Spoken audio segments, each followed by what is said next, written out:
मुस्तफा मुस्तफा बोलो, बोलो सल्ले अला बोलो। तुम मुमिनीन, तुम ही सर बुलंद रहोगे अगर तुम मोमिन हो। ये इरशाद बारे हमारे पूरे तारीख का इख्तिसार है और इसी में हमारे तारीख का राज मुज़मर है। तारीख के सैकड़ों वाक़यात ये बताने के लिए काफ़ी है कि जब भी हमारा रिश्ता अल्लाह से और उसके दीन से मजबूत रहा, बुलंदी और कामयाबी ने हमारे कदम चूमे। और जब कभी इस रिश्ते में किसी किस्म की कमज़ोरी आई, हम इज़्ज़त और रफ़ाअत के आसमान से ज़िल्लत और पस्ती के गार में जा गिरे। तारीख़ हमारे सामने जंग बदर की मिसाल पेश करती है। जंग बदर में जो कामयाबी हुई वो सिर्फ इसी रिश्ते की मजबूती की बुनियाद पर हुई, वरना अगर कामयाबी होती तो सिर्फ कुफ़ारे मक्का को होती, क्योंकि कुफ़ारे मक्का तकरीबन 1000 थे, बड़े जोश व खरोश के साथ थे। उनके पास 700 ऊँट और 200 घोड़े ने, सबके पास दिगर जंगी हथियार मौजूद थे। और उधर अबू जहल, उतबा, शैबा, वलीद, हंज़ला और अब्दुल मुत्तलिब जैसे शुजाअत के पैकर थे। और उधर बेचारे मुसलमान बेसर व सामान, कुल तादाद 313 सवारी के लिए कुल 2 घोड़े और 70 ऊँट है। एक एक पर 3-3, 4-4 आदमी सवार है और बाइस पैदल सफ़र कर रहे हैं। किसी के पास नीज़ा और कमान है तो तलवार नहीं, किसी के पास तलवार है तो नीज़ा और कमान नहीं। मोहतरम हज़रात, जब मकाम बदर पर पहुँचते तो देखते हैं कि कुफ़ार मक्का बुलंद मकाम पर ख़ैमा ज़न हो चुके हैं, जहाँ पानी की भी फरावानी है। बेचारे मुसलमानों को पस्त और रेतीली ज़मीन पर ख़ैमा ज़न होना पड़ा, ऐसी जगह पर के अगर किसी को प्यास लगे तो एक घूंट पानी पीने को ना मिले। जंग के अंदर जिसमें असबाब और चीज़ों की ज़रूरत पड़ती है वो सब कुफ़ार मक्का को हासिल थे, मगर जब लड़ाई शुरू हुई तो कुफ़ार मक्का गाजर मूली की तरह काटे जाते हैं।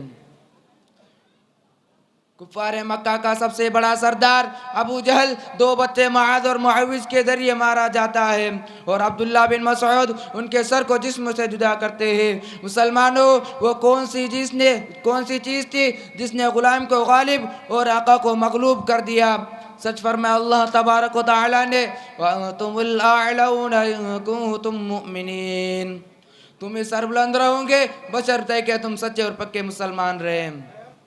हजरात, आज हम और तुम उंदलुस को नहीं जानते, हालांकि उंदलुस एक वक्त में मुसलमानों की सबसे बड़ी ताकत और हुकूमत थी। पूरी दुनिया में उसकी शान और शौकत की शोहरत थी और तकरीबन 750 साल मुसलमानों की हुकूमत रही। और आज वहाँ की हालत ये है कि एक मुसलमान भी नाम लेने को नज़र नहीं आता।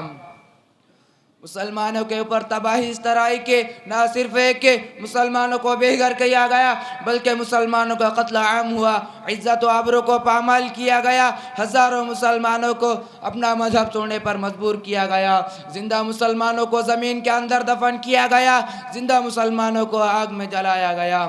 यही वजह है कि आज वहाँ कोई कलमा पढ़ने वाला नज़र नहीं आता। आप दूर ना जाए, खुदा अपने मुल्क को देखे कि आज हमारे साथ क्या नहीं किया जा रहा है। कौन से ऐसे मुजालिम है जिनको हम बर्दाश्त नहीं कर रहे हैं। हालांकि इसी मुल्क के अंदर हमारी हुकूमत रही और आज हमारी हालत ये है कि हम इत्मीनान के साथ ज़िंदगी नहीं गुजार सकते। कई हमारे कत्ल की तदबीर सोची जाती है, कई हमें मुल्क से निकालने के लिए मंसूबे बनाए जाते हैं, कई हमें गैर मुल्की कहकर बदनाम किया जाता है। मुसलमानों, आज क्यों हमारी हालत ऐसी हो गई है? इस्लाम ने हमें बहुत बड़ा मकाम अता फरमाया, मगर अफसोस हमने उसकी कदर ना की और अपने असल मकाम से हट गए। मुसलमानों, समझो और होशियार हो जाओ, वरना लापरवाही और बेतवज्जही का आलम रहा तो याद रखे कि एक वक्त ऐसा आएगा कि हमारी सरबुलंद तारीख दुनिया के तमाम तारीखों सामने सरनिगो नजर आएंगी।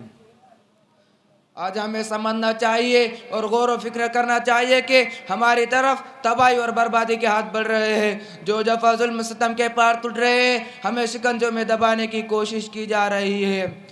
आखिर इसकी वजह क्या है और ऐसा क्यों हो रहा है? खूब समझ लो, इसका जवाब हो सकता है तो सिर्फ यही हो सकता है कि आज हम मुसलमान ना रहे, बल्कि हम अपने मुसलमान होने का झूठा दावा करते हैं, क़वानीन इस्लाम से मुँह मोड़कर फिर इस्लाम के उसूलों को पेश करते हैं। मुसलमानों, हकीकत ये है कि हमने अल्लाह ताला की शरीयत से रुगरदाने कर ली, हुजूर अक़दस सल्लल्लाहु अलैहि वसल्लम के दामन मुक़द्दस को तर्क कर दिया। नमाज हम नहीं पढ़ते, रोज़ा हम नहीं रखते, ज़कात हम नहीं देते, हज हम नहीं करते, कारून की तरह माल इकट्ठा करके हम रहते हैं। खुददारी से हम दूर है। गोया के नबी करीम सल्लल्लाहु अलैहि वसल्लम के असहाब इकराम की कोई भी अलामत हमें नहीं है। ना हमारी ज़िंदगी इस्लामी ज़िंदगी है, ना हमारा तरीक़ा इस्लामी तरीक़ा है। मुसलमानों, आओ और मुत्तहिद और मुत्तफ़िक़ हो जाओ और अपने एक झंडे के नीचे चले आओ और अपने माशरे की उन बुराइयों को मिटाओ, वरना हमारे तबाही की कोई हद ना होंगी और हमें सर बुलंद करने वाली कोई ताकत दुनिया में नज़र नहीं आएंगी। अल्लाह ताला शुऊर और बेदारी और अपने ज़वाल का एहसास और उसके इज़ाले की फ़िक्र नसीब फरमाए। वमा अलैना इल्लल बलागुल मुबीन।